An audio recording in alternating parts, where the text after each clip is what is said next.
Caution, this podcast is spicier than a surprise salsa dance-off at a retirement home. Listener discretion is advised. Your episode begins in 3, 2, 1.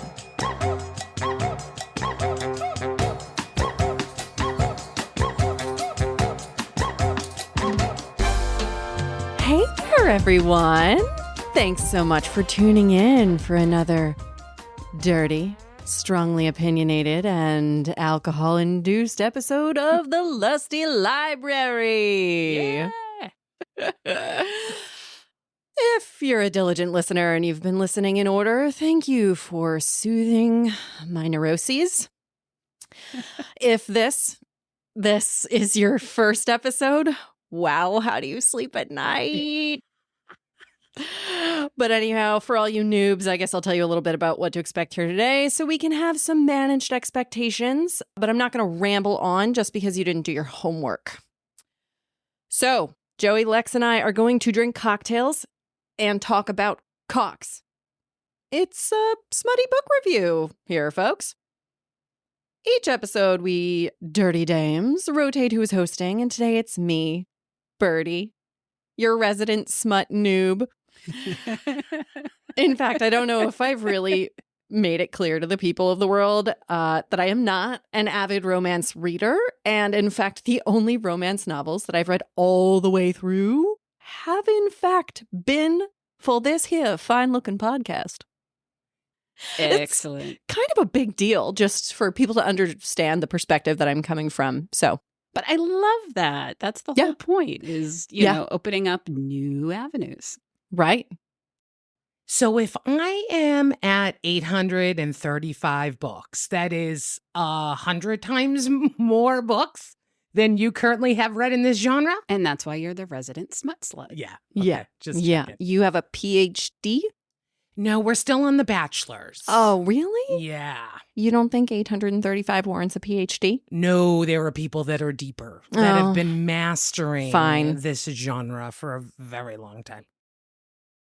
Hey, Lex. Thanks so much for hosting today in your wonderful abode. Oh, you're most welcome. It's always the best to be here. And thanks for bringing this tasty, tasty cocktail. Oh, you're very welcome.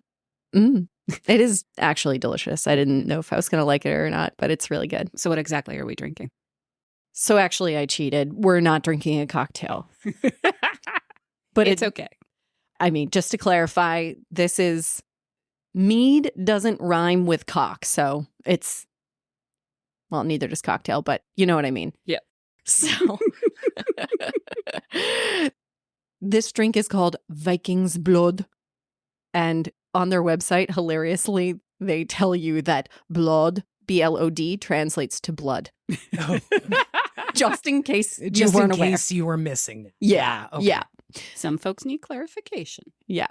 It's made by a company called Dansk Mjod, M-J-O with the slash through it, D. I'm not even going to pretend to say I know how to say that. And if I continue to have a couple of more glasses of this, I'm going to make you one guarantee for this episode. That I most likely will mispronounce about 85% of the names and places within this book. Oh, I might do that anyway. Yeah. So this company, as I was doing a little bit more research on them, they actually make their own brewing implements, which I found to be absolutely fascinating. Of course they do. Yeah, of course they do. Of course they do. They That's make why you chose it. Well, it wasn't, but I chose it because it's called Viking Blod. And, you know, seeing as we were going to record this book, I spontaneously purchased it. And I was really glad it wasn't $75 after I took it off the shelf impulsively. It's in a really cool bottle. It looks old school. Their techniques are, from what they say on the bottle, about the year 1700. Just about. Give or take. About 1700.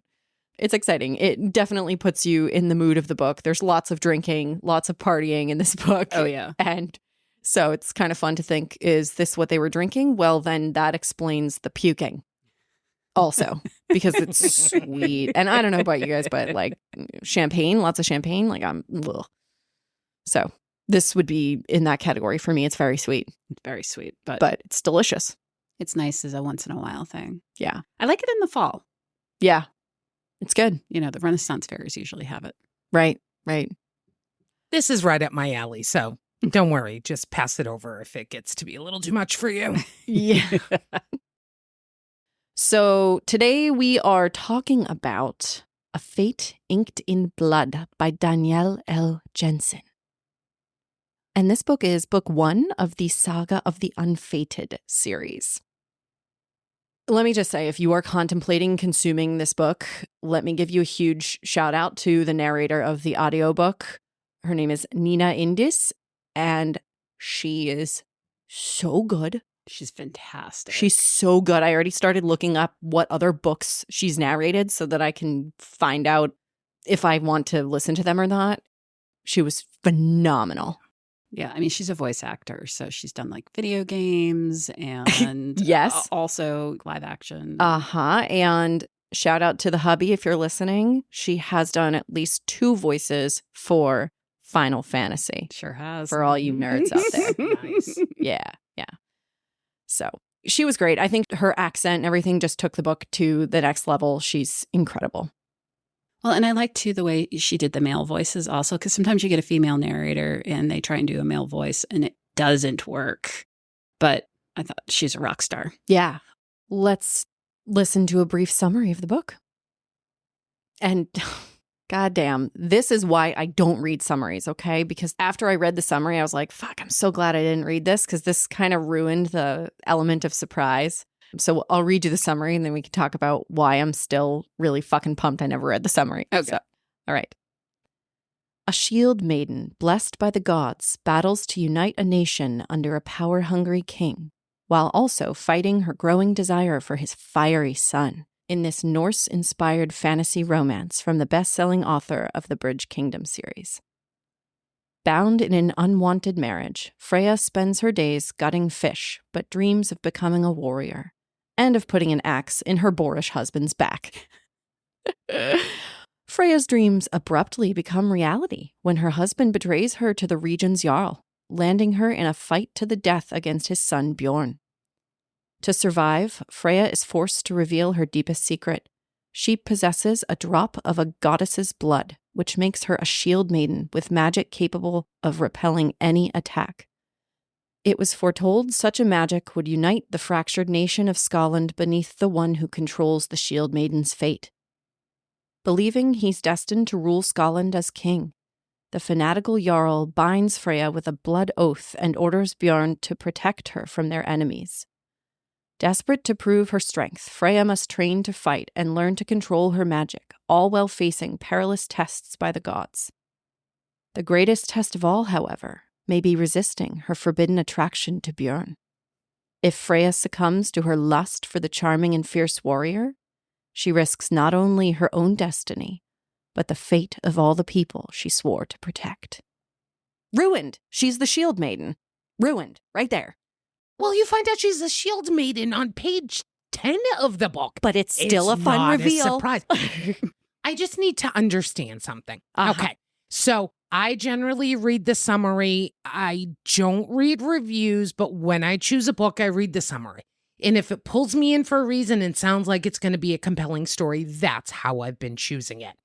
I know Lex kind of goes through the same process, correct? Sometimes I don't read the summary, but I will read the sample because it's usually the first couple pages, and I can tell within the first couple pages if the writer's style is something that I'll enjoy. So I need to know, Birdie, if you're not reading a summary, you're not downloading a sample, how the fuck are you choosing these books? You told me I should read it. And guess how I watch all my movies? Your husband? My husband, my friend tells me I should watch them. I do not watch trailers. They ruin it for me. I do not read Netflix summaries. It ruins it. So as long as I tell you that this is a book you should pick, this is what's going to happen going forward? Uh-huh. Damn. All right. I'm going to make sure I leverage that to my advantage to add books that I still want to read.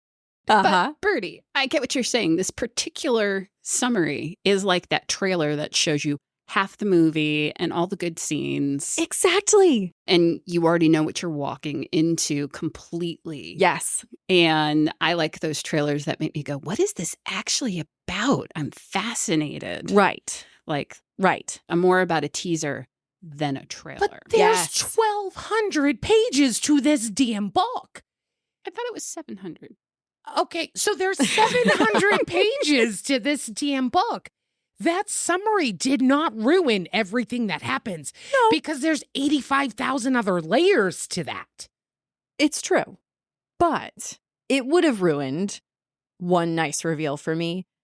But also, there's something to be said for going in blind. It always feels so much better to me to go into a movie blind if I don't watch the trailers. Everything just feels better because the summaries, they never do the book justice. And it's the same for a movie. But at least it gives you an understanding of, is this in your wheelhouse? Is this part of your interest? Oh, so here's another thing. You know how they say don't judge a book by its cover? Yeah. You liked the cover? I always judge a book by its cover. So you liked the cover to this book. It was cool. Yeah, it was a nice cover. Yeah. It's a And nice I cover. don't think I ever look at the cover. To me, the cover means nothing. The cover means nothing. Yeah. Wow. Oh, you are hurting the visual artists here. Yeah, because the cover is one quick glimpse and doesn't always align with the content within the book. Well, then that's a bad cover. Yeah. Yeah, see, I don't care. Put a brown paper bag over it. I'm still good to go. For me, you can just give me a list. Tell me what the genre is. Give me the first page or two so I can see the writing style. And then give me the tropes. Like enemies to lovers, into it. Magical girl, okay. We're all set. This is Viking? Yup. Sounds great. Interesting. Okay. And that, to be fair, is what I'm going off of. Like movies or this whole situation with the books here. So that's kind of the funny thing about this podcast is it will say like, this is Birdie's pick. This is Lex's pick. But we've looked at a compiled list, gone, I'm interested into this stuff. Sure. Exactly. Blind trust to, you know, the recommendations that have come in and just like fate. How appropriate for this reading. The Nords Fate. told me. The gods told me to read this book. But still, there is a gigantic list of books that are compiled in all these subgenres and all these tropes. You still have a choice in what book we're reading. I was just really curious in how you picked. Did you just run your hand down the list of the 100 books that are on the list? Okay, so yes, to be fair, subgenre and trope, we do have listed in a spreadsheet, folks. So I went down and I was like, do, motorcycles? Nah. Vikings? Yes. Bing! Good.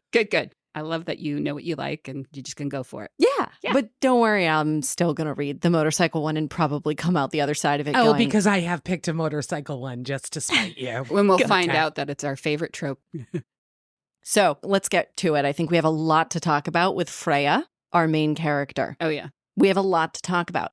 I believe, Joey, you might have said something to the extent of you need a whole lot of syrup to go with the amount of waffles. I needed a gigantic jug of syrup for the waffling poor Freya was doing in this. Yeah. So, this is a romantasy novel. I get it. She's 20 years old. She has been hiding her power for 12 years since she figured out she had it. She is so loyal to her family.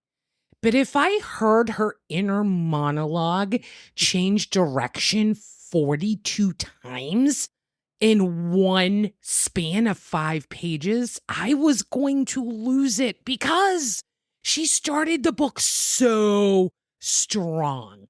I wanted to be Freya. I thought she was kick-ass. And then somewhere around the 60% mark of the book, it was like, all hell is breaking loose. I'm going to doubt everything I am doing. What point was that for you? I don't know exactly, but I will give you an example of when it really got the worst.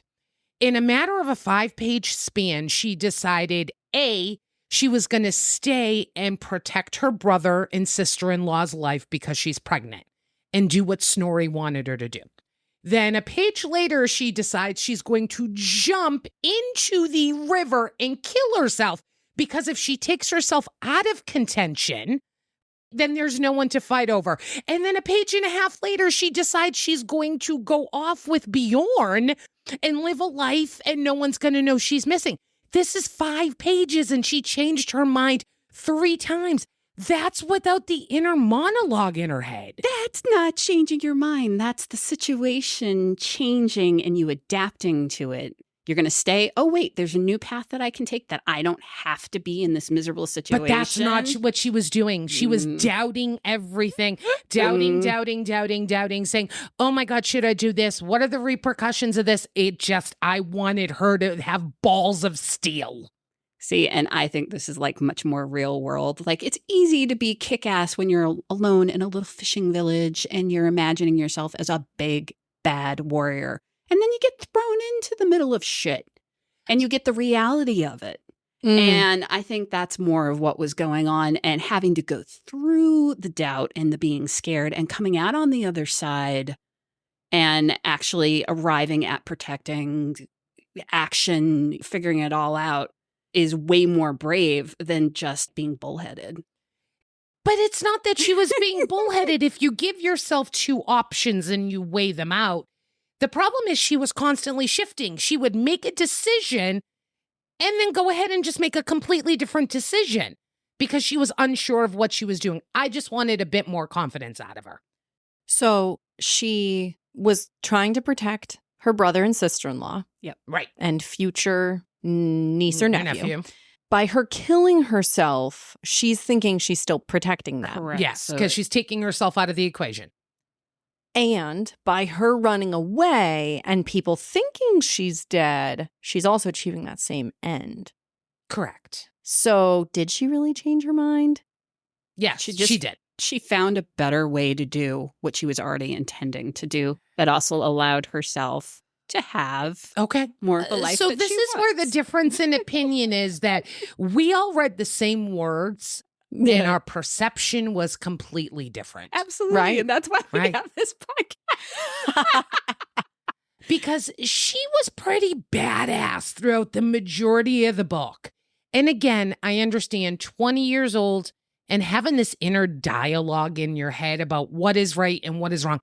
It was just like at the end when you figure she's been through all this. She's been through battles. She's found out so much about herself. I just felt at the end when she should have been the strongest, she had just too much minutia going in her head. Well, so here's where she dished me up a nice stack of waffles, was with her feelings for Bjorn. Oh, yeah. Yeah. She was going back and forth about him, which, to be fair, he is your legal husband's son. Yeah. So there is some complication there, but... And this book is not set in a modern day time. No. This is set in a very, what you would consider old school, traditional kind of environment where the daughter is to do what the family tells them to do. Her job is to take care of the home, to be a good wife. And she has taken that vow, even though they never consummated the marriage, that she is to be Snorri's wife. And she takes that rather serious. Sorry, I just love the way you say Snorri. I'm sorry, I told you. How do you spell it? S-N-O-R-I? S-N-O-R-R-I. Ah, okay. Since I only listened to the Snorri. audiobook, I was trying to write it down and I was just like, I don't know, I'm just fucking putting letters down. But okay. When I was looking at the spelling of some of these, I'm like, oh, if I hadn't heard it on the audiobook, I would completely pronounce it incorrectly, but I'm still going to pronounce it incorrectly. I mean, yeah, she's going to waffle on Bjorn because he's the bad boy that flirts with everybody. And yeah, he's hot, he's charming, and you don't trust him as far as you can throw him. So yeah, you're not going to be like ready to jump into bed with him when the consequences are, I don't know, it's between exile and death. Right. So She's got to keep it in her pants, lest her whole family will die. But guess what? She doesn't keep it in her pants. Well, she does. He just puts other things in her pants, too. It's true. It's true. Yeah. Who's playing Freya in your movie adaptation of this book? I would do the actress that was in Mary, Queen of Scots. Ooh. Not Margot, the other one. Saoirse? Saoirse Ronan? Yeah. I love that Mary, Queen of Scots is the movie that you're pulling Saoirse Ronan for. Why? What would you pick? I don't know. She's been in like a million other movies. I don't know what I would pick for her, but She's great. probably not that. But yeah. Okay, great. Yeah, she is great in that. That's a really good choice. I was going to say Scarlett Johansson. Yeah, I can see that. Yeah. You know what? She might be too curvy. And yes. So I would maybe do her as the Scald, Steinem. Oh, okay. Yeah. But who would you cast as Bjorn? Oh, I would cast, and I think we might disagree about this, but so they do say that Bjorn has dark hair, so dark it's almost blue, which was surprising to me because I never imagine a Viking man having dark hair. But Roman Reigns, a.k.a. I don't know how to say his actual real name, but Roman Reigns is his more popularly known name from WWE. Oh, I don't know who that is. Let's look at photos, folks. Don't worry, I've pulled up a whole selection. Can you envision him coming out of the fjord and getting hit with a fish? Absolutely. No, but you can recast him as the dude from Bride for me. Oh, yeah. I think I actually mentioned him for Bride too. Yeah. I mean, probably. It's because he is a hulking man. Yeah. He's huge. I think that's the thing is I don't know who I would cast, believe it or not. Yeah, that doesn't say Norse to me. No, it doesn't. But he's gorgeous. He's real gorgeous. Tall and broad of shoulder, he appeared to be only a handful of years older than my 20 years. His hair black was shaved on the sides. The rest pulled back in a short tail behind his tattooed head. He was all high cheekbones and chiseled lines. While most men wore beards, he bore only the scruff of a few days' absence from a razor. Hot. His sun-darkened skin marked with dozens of inky tattoos. A warrior, undoubtedly, and even without a weapon, I suspected he was a significant threat. It is exactly Roman Reigns. Okay. I mean, okay, he might be a little bit too chunky in the face. Like, he needs to be a little bit more chiseled in the face. Yeah. But AI did a really good rendition of a Viking. We can post a link to it. Oh, that's great. In case anybody wants to see this AI Viking guy. I mean, wow. Meow, meow, meow. Anyhow. I'm giving you daggers for using AI, but that's okay. I didn't use it. It was the internet. All right. I really wish that somebody would have just drawn that out of their own brain, but it's okay. I guess we'll get over it. We are in the age that we are. Yeah, I know. But anyway, yeah, he's beautiful. So can we just talk for 1 second about how much it bothered me that his name is Bjorn? Why? Because all you could think of was baby carriers? Oh, well, so there's that, which was funny, like the baby Bjorn. Yeah. Yeah, that is funny. But I was just like, oh, is it supposed to be literal? Like, he has a drop of blood from the god that makes him have a fiery axe. His thing is fire. Fires burn. And his name is Bjorn. Is it that? Is that why she named him Bjorn? Oh, I didn't even take it there. No, God. I think it's just a popular name of the time. But do you think that she used it for two reasons? Now that you bring it up, probably, considering a lot of the... You're so funny about names. It just fucking blows my mind that shit like this kinks you the fuck up. Yes, it's so annoying. It's so on the nose. It's too literal. So what would you have named him then? Give me a different name. I don't know. Literally any cool fucking Norse name. But would that have changed everything that happened in the book? No. Or would it have just changed what you referred to him as? Yeah. All right. So there was no cause and effect to him being named Bjorn. Yeah, except me rolling my eyes every time I had to read it. That's fine. But did you get over it like the way you got over Cain or... Yeah, I did. I did get over it. But it was just like, at first I was just like, "Ugh, did she do that on purpose?" And I get you can feel all the feels you want. I just don't freaking get it any way, shape, or form. I know. Well, anyways, Bjorn. I loved him. I absolutely loved him all the way through. I never felt like he was trying to be deceptive to her in a bad way. Even when we found out all the information towards the end about how, yes, okay, he did sort of lead her on. And yes, I was very angry at the moment that I realized, yes, she is just being used by all of these different men, and he is included in that. Yes. He is guiding her to think a certain way and leading her to a certain decision. He's not really letting her do her own thing either. No. So it really bugged me, but I still was like, oh, but Bjorn, but his heart's in it. But his heart, yeah, he really just kind of loves her for it. And he would let her be kind of her own person if they were together, right? Right? I don't know. He's better than most of the men of his time, I guess. Yeah. I think at the core, he had ulterior motives. But as their relationship started to progress, I think his ulterior motives started to change. There is a point in the book where he says, paraphrasing here, my entire life was about vengeance and rage for what had happened to my mother. Until I met you, you started to let me see that my life could go in a completely different path. So I think he's trying to get away from that and trying to have her do what is right, because ultimately she is so damn powerful. So what he's saying is, ultimately, it's kind of actually the same thing for both of them, where all of a sudden their family was first, but then they met another person, and that person started to edge forward into that priority list and become more important than their other family. This was their chosen family. Yes. Because neither of their families, when you kind of think about it, treated them necessarily well, except for maybe Bjorn's mother, which he had a great relationship with. But his two technical fathers, when you think about it, his birth father and his kind of like adoptive father, were ruthless men that technically wanted power.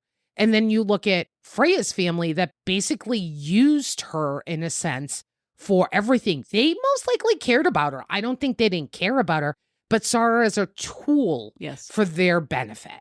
Right. Which, honestly, like a bride's new family, when she got married off, would pay for their lives frequently. That was the common thing back then. Mm-hmm. So it makes sense. But yeah, I mean, she was definitely shackled. Oh, yeah. Yeah. Because Vragi was an asshat. Oh, yeah. Oh, my God. I know. When she ever threw that axe into the back of his head right at the beginning. So that is the moment where I was like, you are a badass bitch. I wanted her to continue with that badass bitchness. Yeah, that was cool.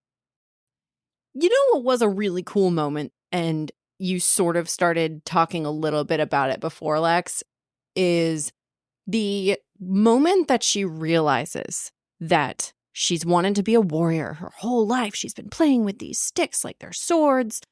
And then she gets into battle and, oh my God, it reeks. Yes. It smells awful.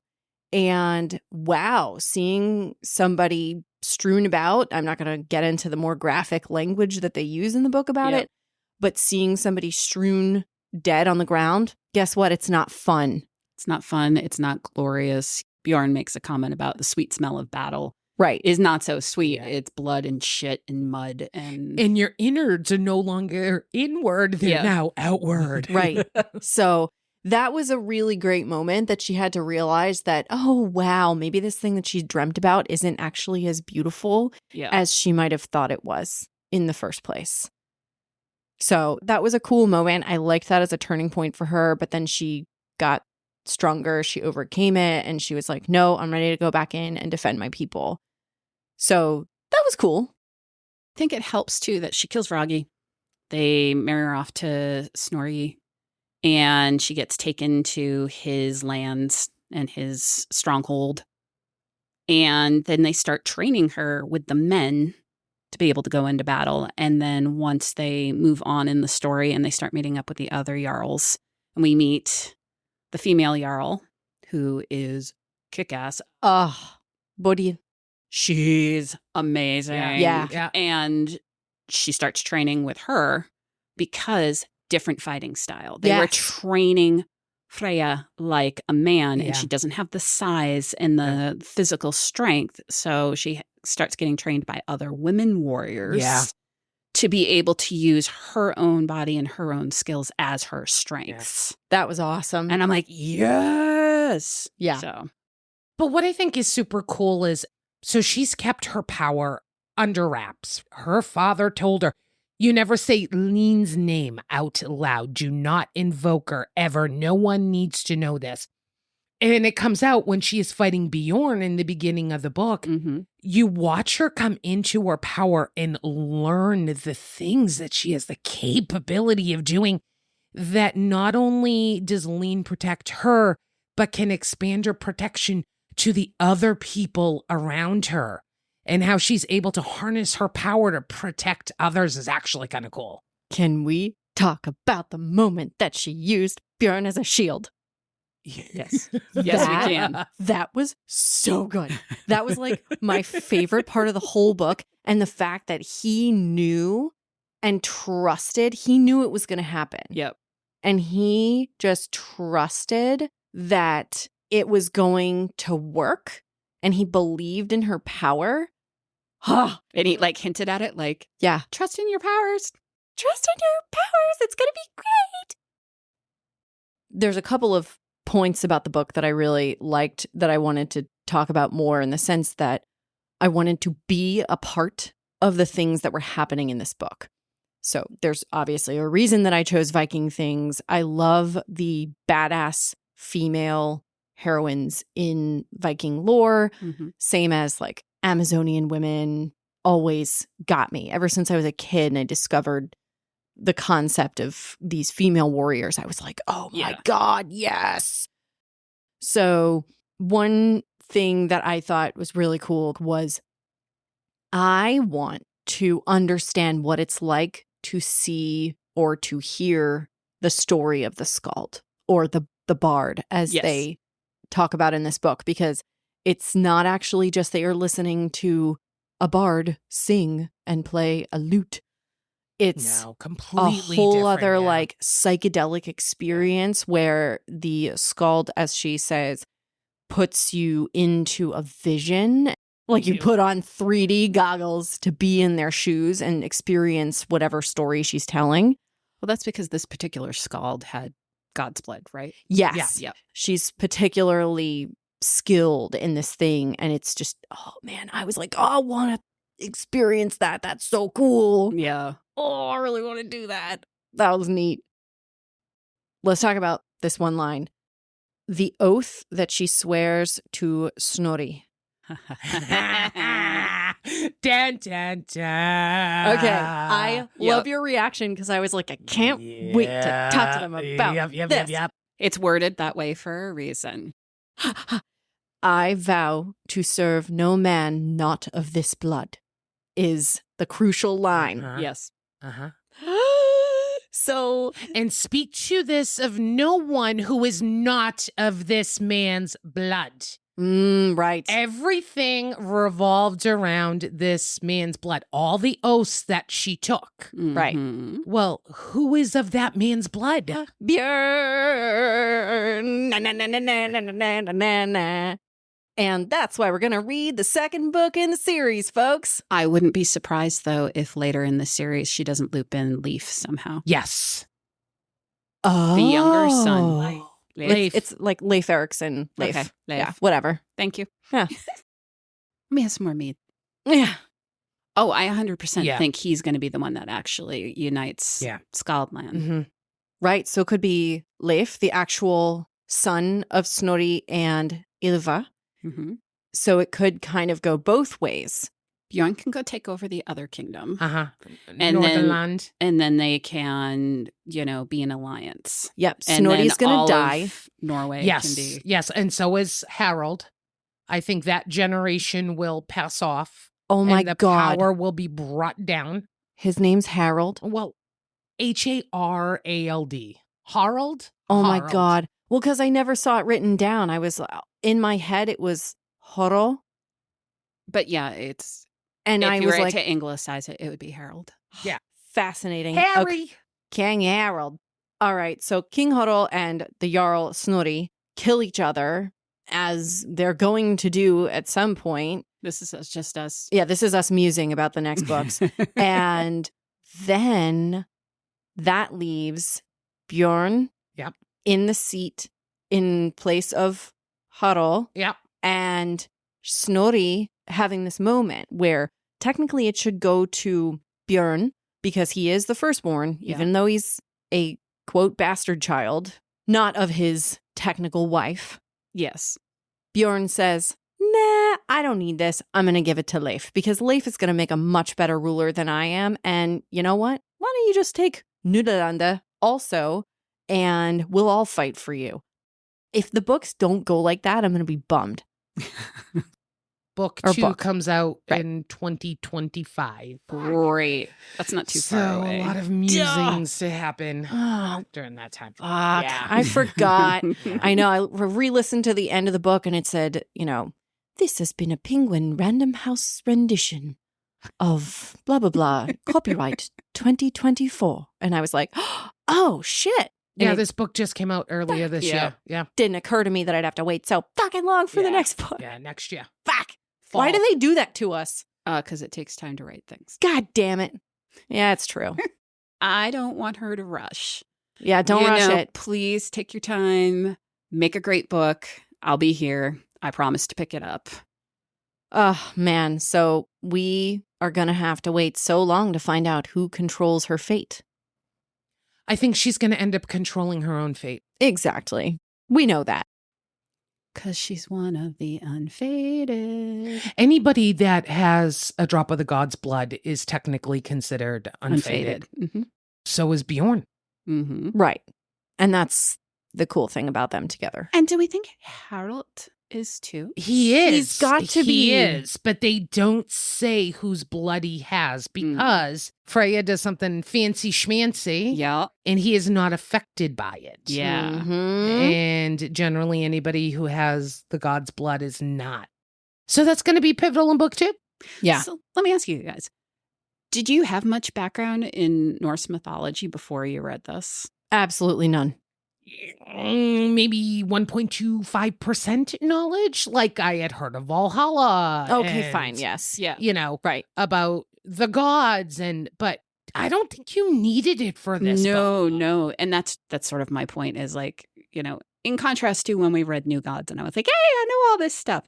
I didn't know shit except for what the Marvel MCU kind of set me up for, which is a bastardized version of Norse mythology. Is this also a bastardized version, though? That's what I kept kind of assuming, was that this was its own world. Well, second read through, I listened the first time and then I grabbed the Kindle version from my library, mostly so I could see how names and places were spelt. And then I wanted to look stuff up because I wanted to see where, yes, I was trying to make a little map to see where everybody's territories were so I could actually understand like what the whole battle situation looked like because I'm a nerd.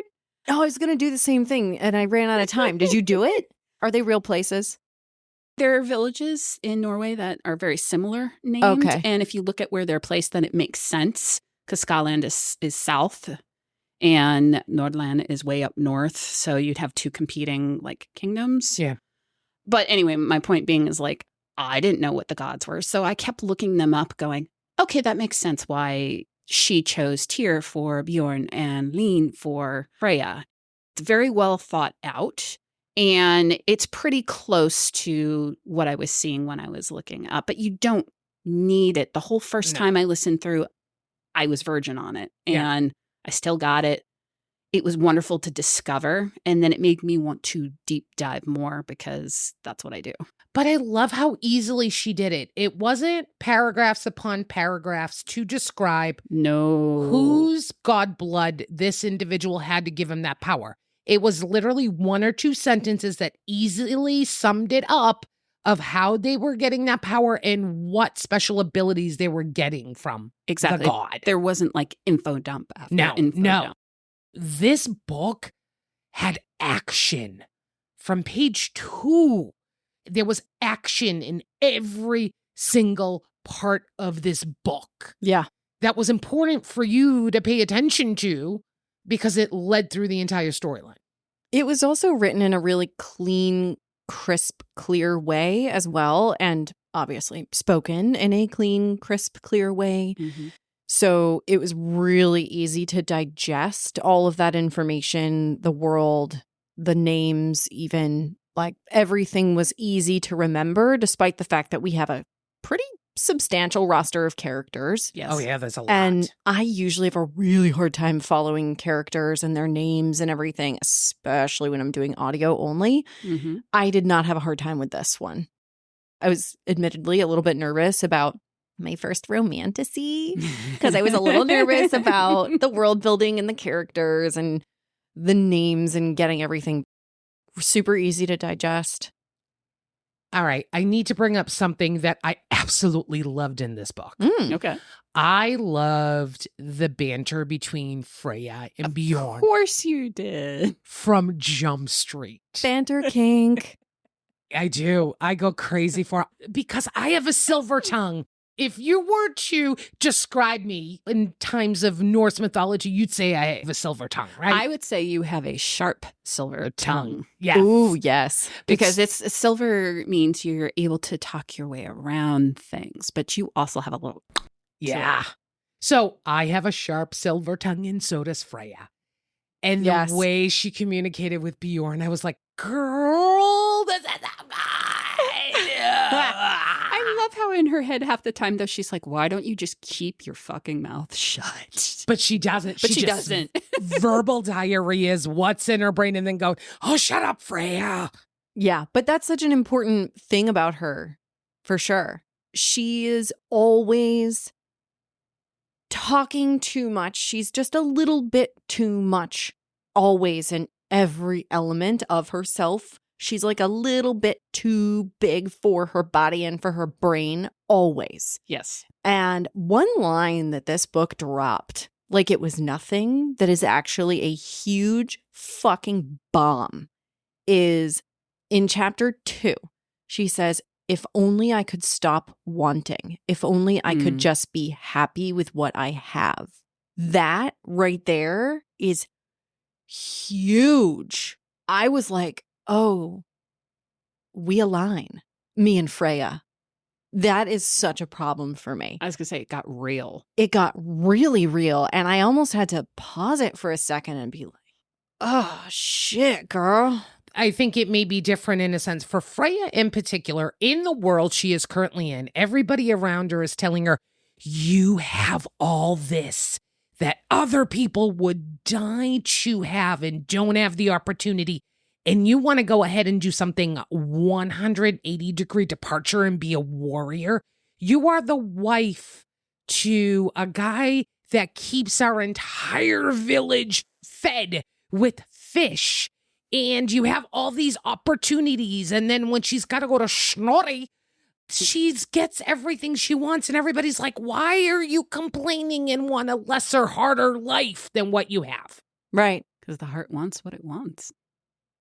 But she also knows what she's capable of. Yes. And that's the hard part. I don't think she does. I think she learns what she is capable of. I think her will is always strong through this entire book. But I think she learns what her capabilities are and starts to believe in herself. That's why when the waffling happened, I was fucking confused. At the 75% mark of the book, I should have a strong, badass bitch who can pee standing up. Okay? Not someone who's like, oh, what do I do now? That's for the beginning of the book, and then you learn and grow. Listen, they make these things, and It's a Go Girl. I know. I have one in the car. Excellent. If you've ever had to pull over and pee on the side of the road. anybody can pee standing up is what I'm saying. Yeah. So anyhow, but I think she has the idea from the beginning where she's using like a bag of fish as a weapon or something Yeah. at the beginning of the book. Like she dreams about the things that she could be, and she knows that she could do more, and she dreams of raiding and having riches from her own adventures. Also, let's remember that she was in a physically abusive relationship. Right. And emotionally, too. Yeah. Yeah. Both. Just 100% abusive. And everybody's sitting there going, you should be happy. You should just have babies. He beats her. He puts her down every day. Of course she's going to dream about going off someplace else. And because she grew up in a family where her father taught her to fight like her brother, she's going to think about being a warrior. Because her will is so strong, she wants to have control over her life. And as a female, within that time frame, she doesn't have any control. She's told what to do. Her father is the one that arranged her to marry Vragi and then died on their wedding night or That's the day right. before their wedding. I think her father was really well-meaning in doing that. He didn't realize what a shitbag Vragi was. He thought that he had done the right thing. Yeah, because Vragi got worse with age kind of deal. He did.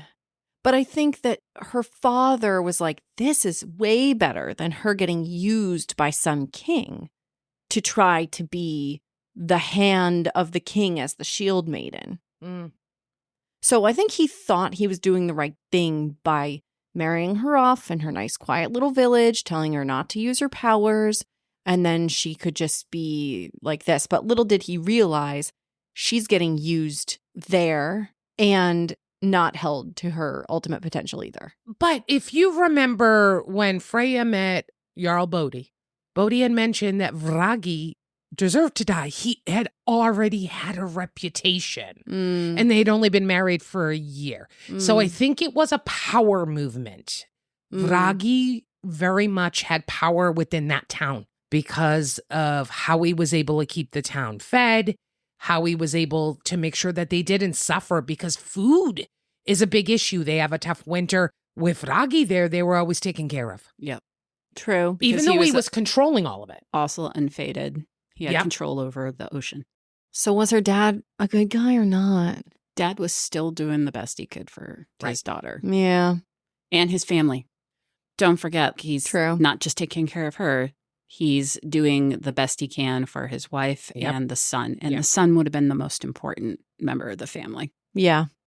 Hey, Birdie, Hey. can we talk about some smut?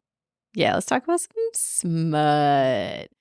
So there wasn't a ton of smut in this book, but I would say at least 3 core moments that were pretty steamy.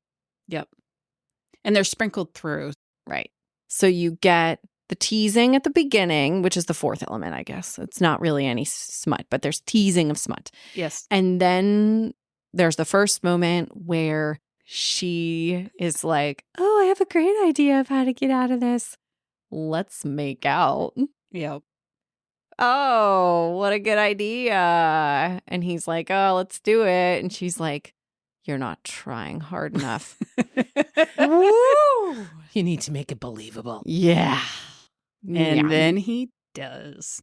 And then he does. That was good. That was hot. Yep. That was a hot scene. And then at the end of the book, of course, they have a lot of egregious sex. They're in a fucking pool, fucking around. They're doing all kinds of fun stuff. Hot spring. A hot spring. It's a hot spring, yeah. Can I make a note? The burn in this book was like, you have let the tank in your car go to E and you are sputtering Yeah. to try to get to the gas station. And the full-blown sex scene happened at 92% completion of the book. Yeah. 92. I know. It was so annoying. She gave Brenna a run for her money. She really did. She really did. I gotta say. But since now I've had my expectations managed in that way a Yeah. few times, I was like, okay, just keep holding out. Just keep holding out. And the fact that the middle scene, which is the one I think we kind of have to talk about, he resists even during that scene from engaging too much. Yeah. So, and he explains why later, and it's hot. Oh my God, I know. So this scene I found to be super hot. There's a million sex scenes in the world, and I thought that this one was a little bit more unique. And it also brought me back to when you're kind of a kid and you're sneaking around. Yeah. Which I thought was a kid. I mean, that's when you're younger. You are not a child, let's be clear. And you're kind of sneaking around and your stuff. Your teen years? Yeah, your stupid youngin' years. All right. Should we have our sexy stud read us some smutty stuff? Yes, please. Just to give you some context, Freya got really cold outside, and Bjorn has been assigned to protect her. And guess what? He really hot because he got fire burning in him. So they're going to get under the furs, and he's going to warm her up, and he's going to make sure she don't die of frostbite. And not alone in a secluded place. I think there's a little detail you need to add. Yeah. So they're in the hall where they're all sleeping. They're right next to all these people, and she wakes up very close to dawn. Danger zone. And she decides, well, now's the time that we should just start messing around. And it's so hot. So go read the book, even if it's just for this scene, because I thought it was great. Yet still I wanted him to bury that thick cock inside me, to take me with the strength that currently held me pinned in place. Wanted him to ravish me and consume me and fuck me until I shattered. Yet, for all Bjorn's fingers were buried in me, the same hand kept me at a distance, his palm holding my backside, thumb digging into the flesh of my arse to keep me from rubbing against him. A snarl of desperate fury rose in my chest, but it was vanquished as he withdrew his slick fingers from my core and found my clit. I clenched my teeth, tasting blood as I caught the inside of my cheek between them, but I didn't care. Not as his fingers circled me, my body soaked and ready and climbing ever higher. More, I pleaded, unsure of whether I thought or said it, only that I wanted it, and he moved his leg from where it restrained mine, allowing me to spread my thighs wider. He plunged his fingers back inside me, slickening them, then caught that tiny part of me that seemed to contain every want in my body, tugging on it, even as his thumb caressed over it. Release struck me with the force of a cresting wave, my back arching. I would have screamed his name, forsaking us both, but Bjorn's mouth was suddenly on mine. He consumed my cries, tongue stroking mine, teeth catching my lips, as wave after wave of pleasure rolled through me. Only when my release had eased its claim on me, leaving me spent, did his lips abandon mine, going to my ear. And under the cover of the howling wind, he murmured, "You are mine, born in fire, even if only the two of us know it." Woo! Steamy. Very steamy. Steamy. So if she didn't realize that he was completely into her at this point, how did she not? See, that drove me fucking crazy. What the fuck? I mean, like 50 chapters before, he says something to, it's hard to keep one's wits when faced with a woman as beautiful as the sight of a shore to a man who has been lost at sea. Yeah, I love that line. I think she was like, so romantic. Oh. Yeah, that was such a romantic line. Dum. I know. But like, but the scene is so steamy. The whole gotta keep quiet, first of all, and that he's has her embraced from behind. Yes. So love that shit. We need to describe a little bit more about the orientation, because I think that's the hottest part. So they're spooning. She is Little Spoon, And she's getting like racy. She reaches out around behind her and she's trying to grab him. And he's like, nope. And he grabs her wrists and pulls them. And so she can't move her wrists because he's got both of them in one of his giant hands. Yep. And then he takes his leg and wraps it around her leg. So he's got her fully restrained. Yep. So you know how it is when you're trying to be quiet. And he doesn't have a hand to put over her mouth so she doesn't scream. So what does he do? He kisses her. Oh my God. Consumes her. He consumes her. Good word choice. Oh, fuck me. It's so good. I know you said you don't care about word choice, Joey, but good But word that's choice. a good word choice. I thought that scene was so hot because it leaves you wanting so much more because you still haven't seen him in full action. No. You're just seeing his like foreplay basically, and it's beautiful. I think what was the hottest about that scene is that they wanted each other so bad that it didn't matter that there were other people, A whole platoon sleeping of around people. them. They were having this moment and they needed to have this moment because the desire was just so strong. So I love that you picked this scene because when I pulled my quotes, I did the same scene just a little bit ahead of that. God, I had such a hard time choosing what section of that scene. The whole thing's so fucking hot. But this also reminds me of this movie I saw a trillion years ago called Enemy at the Gate. And it's Rachel Weisz, Jude Law, and Joseph Fiennes. Hold, please. Let me just make a note to go watch that later. And they have a scene very similar to this where it's the night before the big battle and they're with the whole platoon of people. And yeah, they fuck with everybody around them, but so quietly. And just Rachel Weisz's face of holding back the volume is what I was picturing for this whole thing. So yes, Nice. It's a great movie anyway, so go see it. Great. Great. Can't Netflix wait. it. Stream it. So I think it's time for Dun-dun-dun-dun-dun. Nerd. Dishing with the Dames. What are we talking about, Lex? Well, since in this book there is a great love scene that happens in a steamy, hot spring. You're already hot and sweaty. So the question we have today is hot tub sex, yes or no? Let's start with you, Joey, because you're making a face. Because I do have a qualifying question to ask. Okay. Has the hot tub been cleaned and am I the first person in it since it's cleaning? Yes. Okay. It's your fucking hot tub. Okay. You have your own hot tub. Great. It's mine. It's not a random hot. So yes, except for if it wasn't my hot tub, the bacteria. Because it's a cesspool. Anything after a certain temperature, it has to hit boiling for you to sanitize it. And just thinking, Pre-boiling, it's Petri dish. Is that what you're going for? yeah. And isn't that like everybody's like, check off on my sex list, sex in a hot tub. I would be going to get it on and being like, oh, how many people have had sex in this hot tub? And then be immediately skeeved out.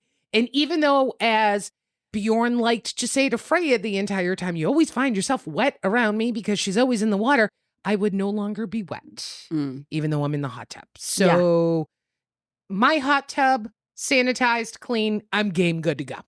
I am not game ever. I don't care how fucking clean that thing is.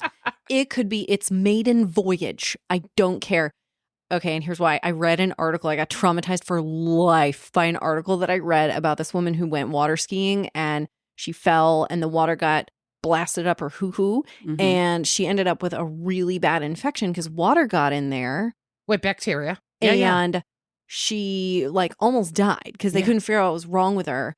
And because no one checks the hoo-hoo. The hoo-hoo is the last thing to be checked. And of course, my brain's going, was she water skiing in a lake? Was she water skiing in the ocean? Where was she water skiing? Yeah, but so, okay, case in point, hot tub bacteria, really not great. So you're going and you're potentially shoving some hot tub bacteria in there. And then forcibly repeated shoving. And then, not to mention, are you wearing a condom? Is the condom tight enough that it's going to hold other fluids in? Or when you pull out, are those fluids just going to float around in the hot tub, therefore contaminating the hot tub? Valid questions. Yeah, these are the things that go through my mind, okay? So you bet this was going through my mind when I read the book. And I was like, absolutely not. So this is obviously why I didn't choose one of the actual sex scenes for this, because the whole time I'm going, ugh, ugh, ugh, ugh. I'm sorry, what were you doing? So, Lex, you asked this question. I'm really curious to what your answer is on it. Well, I picked this question because it fit nicely with the book, is why I picked it, but not my favorite place. So let's go with, from experience, I'm a no. Oh, hold the phone. Yeah. Hold the phone. From experience, no. It was fine. Great. So you've never had sex in a hot tub, Birdie? No. No. Okay. No. So I have, and if the water level's too high, there are repercussions to that. Totally. I think it was after the fact that I started to realize that maybe it wasn't the most sanitary thing to do, and kind of skeeved myself out from ever doing it again. And I think that's why I, had asked my qualifying question on that. Yep. But you have to think motion, water, enclosed area, water goes over, spills everywhere. Yeah. Yeah. It's just... And depending on the type of hot tub and whether there's like seating arrangements or not, sometimes like that can trip you up if you back up into. Yeah. So, funny. Jets in the wrong places. Did jets really go to wrong places? I was going to say, or jets in the right places. Yes. Put it in the comments, folks. Hot tub, yay or nay? You're welcome. All right, let's wrap it up. Let's qualify it. What did we really think about this? Let's start with smut. You're looking at me, Lex. Let's do it. Okay. I'll go with a 4. Even though it's not like tons and tons and tons of sex, I liked the way the sex unfolded. I love the look and the like rocking motion that Joey is doing. Oh, this is going to be good. Yeah, no, Bjorn's my kind of hot, steamy boy. The kind of ways that he serviced her were all up my alley. Yep. So it's playing into my greatest hits list. I just wish there were more of them. Yeah. Joey? Did we read the same fucking book? 2. 1, 2. What? 2. This was a Viking novel. There was a lot of pillaging. Not enough plundering for my liking. We needed more. We needed more. Vikings are known for killing and stealing and fucking. More fucking, please. I know. I can't believe I'm going to say this, but I actually gave the same rating as Joey. Okay. But the scenes that she did deliver, she delivered. Yes. But when I finished the book, and I guess while I was in the middle of reading it, especially with what I have to compare to at this point, I was just like, yeah, those were like steamy for a minute, but then it burnt out. And then I moved on, and then we got the big chunk at the end. But that big chunk at the end was ruined for me because of the spring. So okay, so it's hard to really give it a high score for me. I like a slow burn. I am a slow burn girl. This was just way too slow. Slow, no.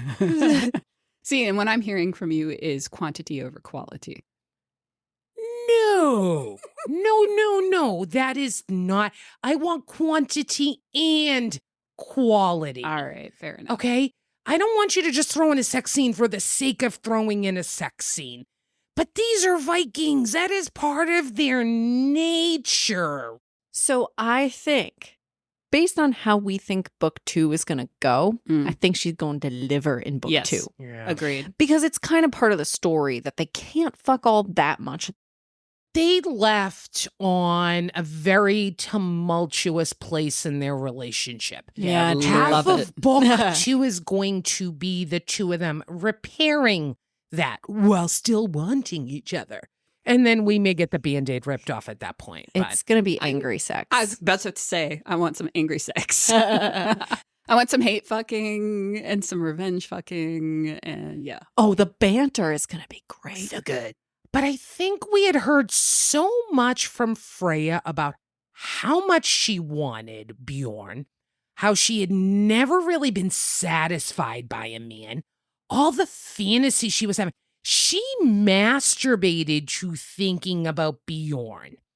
Yep. So if there was the first time they had sex in the middle of the book and then had that one at the end, I at least would have scratched that itch in a really, really good way, because the middle would have been the sex for the lust of each other and the end would have been the sex for the love. Because I really took the last sex scene in the book as love. Yes. The play that they had filled the lust, but that dick needed to go in her pussy oh so fucking bad. You know what she could have done? She could have done a dream sequence. There's lots of sleeping. Yeah. That doesn't satisfy me, though, like the dream sequence. Oh. Yeah. Wow. Wow, I got an eye roll out of Birdie Really for that specific one. here. Notice you got 2. Yeah. Actually, All technically, right, you got fine. 4. Oh, God. Oh, it's so fucking dumb. That was great. All right. So then how about the romance, Joey? Did that do it for you? The romance did it for me. Okay. It got a 4. Okay. Their banter was beautiful. I love how they just gave each other shit. And they were so light about it and joking about how much they kind of wanted each other within that. He was so full of himself. I love a good, confident man. And she just kept breaking him down. I'm like, oh, that is my MO 1000. Oh, you think you're all that? She was like, oh, what about your tattoo? His blood tattoo that he had gotten. And he's like, oh, the one on my arse. He's like, are you watching me when I bathe? And Freya says, you'd have to bathe for me to be able to see the tattoo. Yeah. The banter between the two of them was great. I really think they wanted each other. I think they made a good match for each other. I enjoyed the romance. If you had given me more schmeckle in the poon, I would have been happy. Oh, that reminds me back to the days when we'd watch Spartacus and call it Sand and Schmeckle. Sand and schmeckle. Yeah. Oh my God. Amazing. So what about you, Lex? Oh, I'm also giving the romance a 4. Okay. I definitely feel like we've talked about it before, the lightning bolt. I think he had it from the moment he met her at the beginning of the book when she hit him with a fish. Yeah. Which out of context sounds stupid, but No, it was really cute. That was cute. And for the rest of the book, he's either sticking up for her or making sure that she's okay or trying to help her escape, or it's just all about the romance. That's definitely more the focus here. Absolutely. So here's the hard part. I think I would have given it a 4, except that right at the end, she smacked me so hard, it smacked it down to a 3. With the twisting and the turning of the plot. 650 pages of romance, and you're going to let that 50 pages smack it down a whole Yep. It's step. all about how I feel right at the end of the book. And you roll your eyes at me when I say I'm not satisfied with a dream sex scene. No. I roll my eyes in tender love and affection for you. My ass, tender love and affection. But we all have a thing, right? Yeah. I think it's Oh, we yeah. all have a thing that you're just like, oh, you've built me up and then you just took me down at the knees, didn't you? Oh, see, I love that. Not in my life, Right. but in right. my books, I want the roller coaster. Yeah. I want all of that. It makes for a fun ride, doesn't it? Yeah, it's true. It's true. We wouldn't have a story without it. Exactly. So leading us to the story, Lex. 4.5. Wow. I really enjoyed this book. Yeah. I loved the story. I mean, I saw some of the twists and turns coming, but I enjoyed the journey so much and the characters and the way everything is built. And I'm there for the whole thing. And I'm, like I said, take your time. Write in the second book, please. But I will be there the minute it comes out and have my hold ready at the library or whatever. Yeah. I'll be texting these guys at 2 o'clock in the morning being like, I've got it. Yeah. So yeah, 4.5. Okay. All right. Joey. 5. Wow. I enjoyed the story immensely. It was action-packed. Now, that's one of my favorite genres of movies to watch, is action is part of that. It moved in such a manner. Listen, I've read a shit ton of romantasy, and sometimes the worlds are so complex, I feel lost. And that if I didn't have a map or a chart, I would be confused. And I'm someone who likes to follow along. So I like the way she painted the world and it made sense. And then she used Norse mythology that I really had no clue about and interweave that into the story. And I didn't need to go and grab my Encyclopedia Britannica circa 1985 and find the N to really get information about it. So it was like really easy to digest, but kept me engaged. I wanted to know what happened. There was pillaging, need a little bit more plundering, but the storyline and the concept behind it was really strong. I enjoyed this. It was a lot of fun. Yeah. How about you, Bird? I gave it a solid 4. Solid 4. I don't know why I didn't rate it higher, to be honest, because I really did like it and I was super immediately excited for book 2 to come out. But gut reaction, that's where I'm at. I did really like it. Overall, I would give it a 4. All right. Yeah. I'm at a 4 also, and it's crazy because the waffling got to me towards the end and I had questions if I was actually going to go read book number 2 when it came out. And I guess this is one of those types of books where when you read it again and you're really paying attention to some of the fine details, you have a new love and respect for it. I actually changed my score when I got to the end of my notes because I'm like, this book deserves more, and I actually appreciate it a lot more after having read it 2 times. So I'm going to go read book 2, and because it's not till 2025, I'm going to have to listen to book 1 again because I won't remember this after we stop the record button. I'll be like, oh yeah, I read that book. I can't tell you anything about it, but I read that book. So, Nice. So when you listen to book 1 again before you listen to book 2, are you going to listen to it at like 3 speed? No, because it will be like I've never read the book before. So it's like an all new discovery. So there's like jokes about, oh, name a book that you wish that you could read all over again for the first time. I'm like, all of them. Because when you read 50 books in between, sometimes a lot of the finer details of it, like I can tell you the overarching storyline, but some of the finer details that gives the book its magic has been replaced by something else.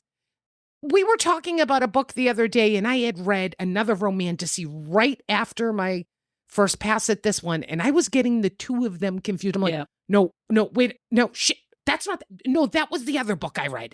So it will be a brand new book for me all over again in 2025. That's great.